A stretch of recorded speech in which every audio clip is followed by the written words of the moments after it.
योगा करिए। कि बाबा रामदेव को आप जानते होंगे? कौन बाबा रामदेव?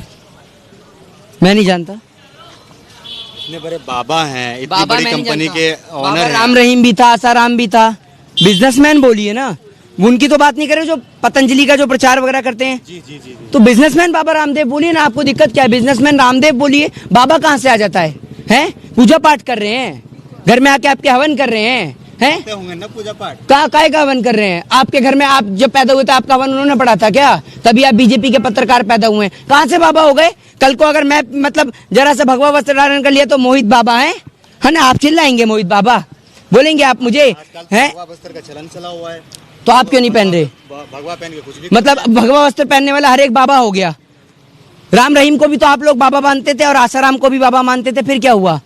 आज बाबा रामदेव, बाबा नहीं, सॉरी, बिजनेसमैन रामदेव ने जो बयान दिया था कि एलोपैथ को लेकर, और डॉक्टर्स का कहना है कि जब बिजनेसमैन रामदेव, देखिए मेरे को भी आदत हो गई है, बिजनेसमैन रामदेव के कुछ बॉडी के पैरामीटर्स काम नहीं कर रहे तो उनको एलोपैथ की शरण में जाना पड़ा। और ये वही लाला रामदेव है, यही बिजनेसमैन ठग रामदेव है जो रामलीला मैदान से सलवार और कमीज पहन के भागा था। ठीक है, ये वो है जो रामलीला मैदान पे धरना दिया था, जिसने ऑक्सीजन को लेकर बयान दिया था। इनके खिलाफ कानूनन कार्रवाई होनी चाहिए। क्या लगता है कि जो बाबा रामदेव के जो जितने भी प्रोडक्ट, पहले आप बिजनेसमैन रामदेव बोलिए। नहीं, क्या नहीं, उनका जो नाम है, हम क्या नाम है बोलेंगे ना, उनका नाम? एक मिनट, उनके बायोडाटा में लिखा है, बायोडाटा में लिखा है उनके, जिससे दुनिया जानती है। क्यों बिजनेसमैन रामदेव के नाम से कोई नहीं जानता? आप कह रहे हैं ना, हमें मैं नहीं, सब जानते हैं।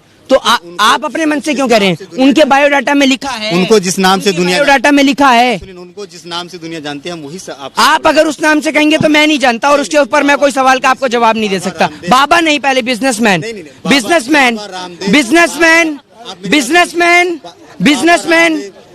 शुक्रिया, आज की डिबेट यहीं समाप्त होती है। नहीं, आप बिजनेसमैन से करिएगा तो प्लीज पूरा देश जानना चाहिए ना। बिजनेसमैन बोलने में आपको आपत्ति क्या है? वो तो अपने आपको आपत्ति क्या है? वो तो सबको पता है कि बाबा रामदेव बहुत बड़ा बिजनेस कर रहे हैं। तो सबको पता है तो आप बोलिए ना। आप डरते हैं पत्रकार इस देश के? आप नहीं डरते तो बोलिए बिजनेसमैन रामदेव। हम किसी से नहीं डरते। बिजनेसमैन रामदेव। अरे आप पहले चलिए एटलीस्ट ये बोल दीजिए, पतंजलि वाले रामदेव बोल दीजिए, डर रहे हैं तो। पतंजलि वाले रामदेव, हाँ, बाबा मत बोलिएगा। हाँ, फिर बाबा बोला आपने, पहले आप पतंजलि के रामदेव को लेकर सवाल करिए। नहीं, आपसे मैं जो जिस नाम से दुनिया जानती है वही चीज आपसे सवाल। दुनिया उन्होंने सवाल सुन, हाँ जी, ठीक है, मैं सुन रहा हूँ। अगर आप बाबा लगाएंगे तो मैं इंटरेस्ट करूंगा। उन्होंने जो है क्या नाम है, पहले एलोपैथिक को जो है बकवास बताया था, लेकिन अब उनको एलोपैथिक की जो है सलाह लेनी पड़ रही है, तो आप उसमें क्या कहना चाहेंगे? ये वो हैं बिजनेसमैन रामदेव। देखिए आपके चक्कर में मैं भी बार बार कंफ्यूज हो रहा हूँ। ये बिजनेसमैन रामदेव वो हैं कि जब इनकी तबीयत जब इनकी तबीयत खराब होती है तब ये मैक्स भागते हैं, अपोलो भागते हैं, एम्स भागते हैं। ठीक है, और पूरी दुनिया को दिखाएंगे योगा करिए। अरे ठीक है, योगा करते हैं हम भाई, योगा आपसे पूछ के करेंगे। आप योगा के ब्रांड एम्बेसडर हैं या आपसे पूछ के किया जाएगा, या जब आप पैदा हुए उसके बाद योगा शुरू हुआ है? आपसे पूछ के योगा शुरू होगा, जब मन करेगा तब करेंगे। लेकिन आप कौन होते हैं लोगों को बताने वाले? डॉक्टर्स अपनी जान दे रहे हैं लोगों को बचाने के लिए। आप ऑक्सीजन को लेकर मजाक उड़ाते हैं कि आप ऑक्सीजन ऐसे लीजिए। आप होते कौन है? आप एक बात है, आप देश के सलाहकार हैं, आप सलाहकार हैं लोगों के। आपको प्राइवेट सलाह देने के लिए लोगों ने रखा है कि आप जब मर्जी आएंगे टेलीविजन पे और मुफ्त की सलाह देकर चले जाएंगे। हैं? आपने एक फ्री में पतंजलि का आटे का कट्टा बांटा? दिखा कहीं बाबा रामदेव आपको? बिजनेसमैन रामदेव कहीं भी आपको एक आटे का कट्टा बांटते हुए, कोई एक नमक की थैली बांटते हुए? कहता है लाखों वर्ष पुराना हिमालय की गोद से खोज के लाया हुआ नमक। जैसे अगर लाला रामदेव वहां नहीं पहुंचता हिमालय पे तो नमक वहीं एक्सपायर हो जाता, और नमक के नीचे एक्सपायरी डेट दे रखी होती है। क्या पागल बनाते हैं आप देश की जनता को? हैं? लोग तो इस चीज को मानते नहीं, लाखों वर्ष से लोग जो है पतंजलि का प्रोडक्ट इस्तेमाल भी करते हैं। आप एक बात मुझे बताइए, कौन लोग करते हैं? बड़ी बिजनेस में उनका पहुंचता है। कौन लोग करते हैं? हमारे देश की आप करते हैं? नहीं, हम नहीं करते। क्यों आप लोगों में नहीं आते? आप देशवासियों में नहीं आते? अगर लोग अगर उनका प्रोडक्ट इस्तेमाल नहीं करते हैं तो इतनी बड़ी बिजनेस उनकी नहीं होती। आप देशवासियों में नहीं आते? मैं तो नहीं करता यूज। आप पतंजलि का गौमूत्र पीते हैं क्या?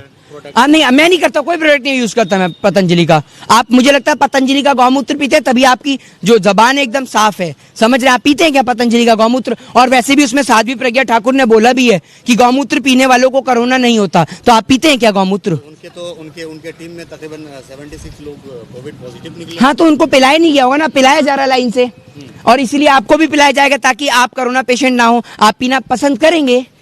पीना हाँ कर रहे हैं, पीना पसंद करेंगे? मैं नहीं कर रहा ना। नहीं, आप पीना, आपने भारतीय जनता पार्टी के जितने भी लीडर हैं वो तरह तरह के बयान देते रहते हैं। खास करके कोविड के ऊपर अगर हम बात करें तो कोई कहता है गौमूत्र पियो, कोई मास्क के ऊपर अगर हम बात करें कोई कहता है कि मास्क अगर लगाएंगे तो फिर पार्लर कैसे चलेगा। हाँ, मास्क लगाने से उनकी पर्सनैलिटी खराब हो जाती है ना, मास्क लगाने से उनकी पर्सनैलिटी खराब हो जाती है। अपने आप को वो अमरीश पुरी समझ रहे हैं, आमिर खान समझ रहे हैं ना, है ना।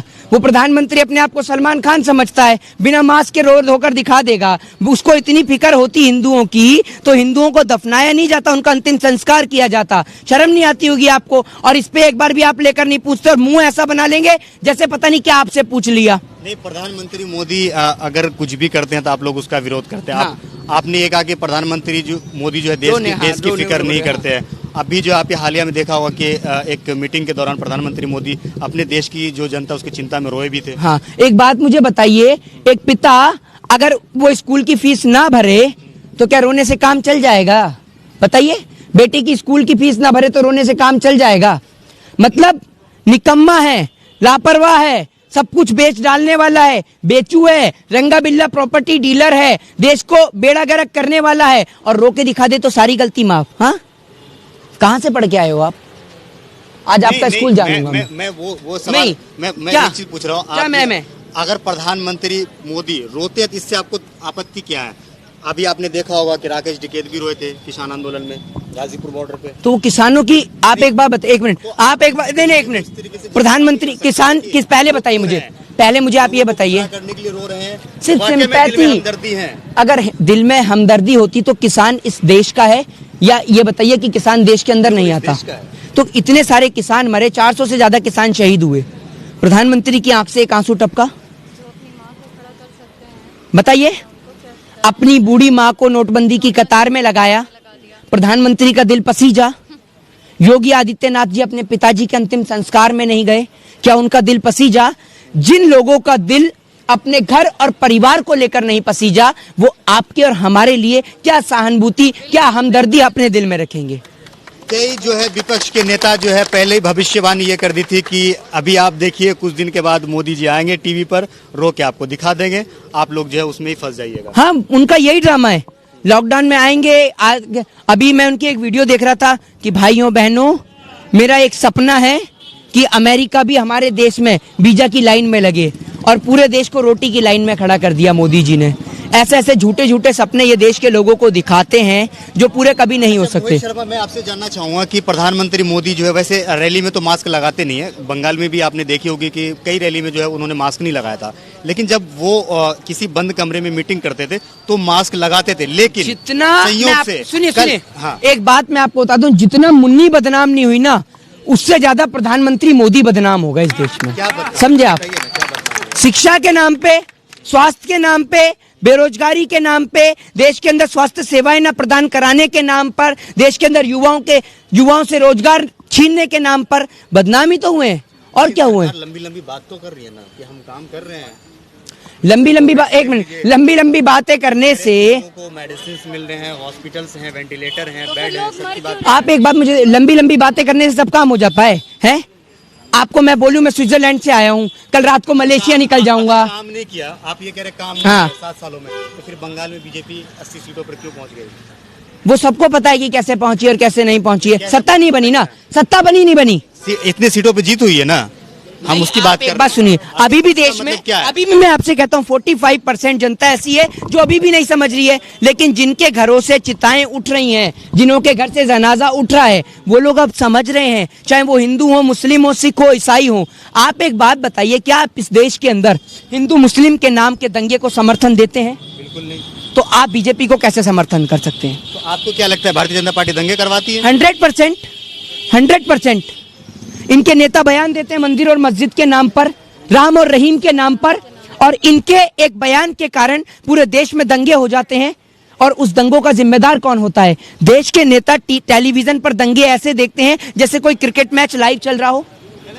इतने दंगे हुए बंगाल इलेक्शन के दौरान कि बीजेपी के कार्यकर्ताओं को मारा जा रहा है, वो मारा जा रहा है, ये जा रहा है। अब एक बात बताइए, सरकार बन गई, अब एक कार्यकर्ता नहीं मर रहा बीजेपी का, ऐसा क्यों? ऐसा क्यों? रीजन दीजिए, ऐसा क्यों? अब तो नहीं पिट रहा ना। अब तो एक मिनट सुनिए, अब बीजेपी की सरकार यहां पर नहीं बनी है, तृणमूल कांग्रेस की सरकार बंगाल में बनी हुई है। तो अब बताइए कि अब बीजेपी के नेता क्यों नहीं पिट रहे यहां पर, जबकि यहां पर बीजेपी की सरकार नहीं है? और बीजेपी के नेता वापस टीएमसी में क्यों आ रहे हैं? जो इनके नेता बयान दे रहे हैं बीजेपी के कि दीदी के बिना मैं नहीं रह सकता हूं, अब क्या है ये बताइए ना?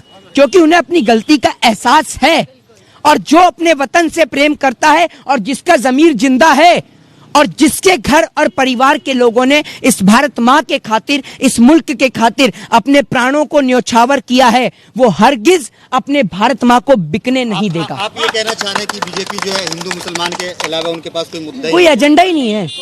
आप बताइए ना एक एजेंडा, बताइए मुझे एजेंडा, मैं उस एजेंडे को बताता हूँ, उसको मैं क्लियर करूंगा। बोले थे सबका साथ सबका विकास, कौन सा सबका साथ सबका सत्यानाश?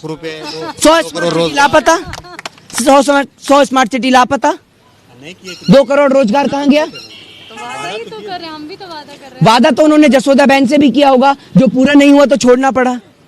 वादे की बात कर रहे हैं आप, बताइए ना। वादे आप एक बात है, झूठे वादा करना ठीक रहता है, लीगल है। अगर मैनिफेस्टो लीगल है तो बात करिए, है मैनिफेस्टो लीगल, आप उसके खिलाफ कानून कार्रवाई कर सकते हैं। कौन सी आईपीसी में दे रखा है मैनिफेस्टो को लीगल, बताइए? कौन से आर्टिकल में मैनिफेस्टो को लीगल बता रखा है, बताइए ना आप मुझे। आप ये कह रहे हैं कि भारतीय जनता पार्टी जो है दंगे करवाती है, उनके जो लीडर हैं वो झूठ बोलते हैं। हाँ, ये मैं नहीं, देश की जनता कहती है, मैं नहीं करती है।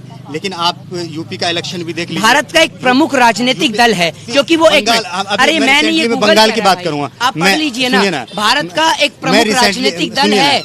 मैं रिसेंटली अभी बंगाल की बात करूं, 3 सीट से इतने सीटों पर भारतीय जनता पार्टी क्यों पहुंच गई? आप पंजाब की बात नहीं करेंगे, पंजाब की बात नहीं करेंगे, पंजाब में इनका मुंडन साफ हो गया, उसकी बात नहीं करेंगे। जनता आखिर अगर नाराज होती, हाँ, तो क्या भारतीय जनता पार्टी इतनी सीटों पर जीत पाती? आप ये देखिए ना कि आप ये देखिए कि तृणमूल कांग्रेस 200 प्लस सीट लेके आई, पहले से अच्छा परफॉर्मेंस दिया है उसने, पहले से अच्छा परफॉर्मेंस दिया है। और आपने जो पंजाब में हालत हुआ वो नहीं पूछेंगे आप। बंगाल में किसका नुकसान हुआ? बंगाल में किसी का भी नुकसान हुआ हो, बीजेपी का तो फायदा कुछ नहीं हुआ यहाँ। बीजेपी ने सरकार बनाई यहाँ पर, बीजेपी ने सरकार बनाई, और वो वोट भी मिला है सिर्फ हिंदुओं के कंधों पर, उनकी लाशों पर पैर रखकर जो राजनीति करी ना उसके नाम पर। लेकिन लोगों ने देखा कि जिस तरीके से लोगों ने हिंदू मुस्लिम के नाम पर नहीं, हिंदुस्तानियों के नाम पर आगे आकर मुस्लिम भाइयों ने हिंदुओं का अंतिम संस्कार किया, लकड़ियां लाके उनका अंतिम संस्कार किया, और आत्मनिर्भर भारत की आड़ में एक पिता और एक बेटा अपने पिता को कंधे पर उनकी लाश को डालकर लेकर जा रहा है। तो मोदी जी, ऐसा आत्मनिर्भर भारत हमें नहीं चाहिए। जय हिंद, जय भारत, वंदे मातरम। बहुत बहुत शुक्रिया। तो मेरे साथ यहाँ पे मोहित शर्मा जुड़े थे, कई मुद्दों पर बातचीत करने के लिए। हमने खास करके बाबा रामदेव के बारे में हमने बात करने की कोशिश करी। आपको क्या लगता है इस वीडियो के नीचे कमेंट करके जरूर बताएगा। वीडियो अगर आपको अच्छा लगा तो इसे लाइक और शेयर जरूर कीजिएगा। जय हिंद, जय भारत, ख्याल रखिए, हंसते रहिए, मुस्कुराते रहिए।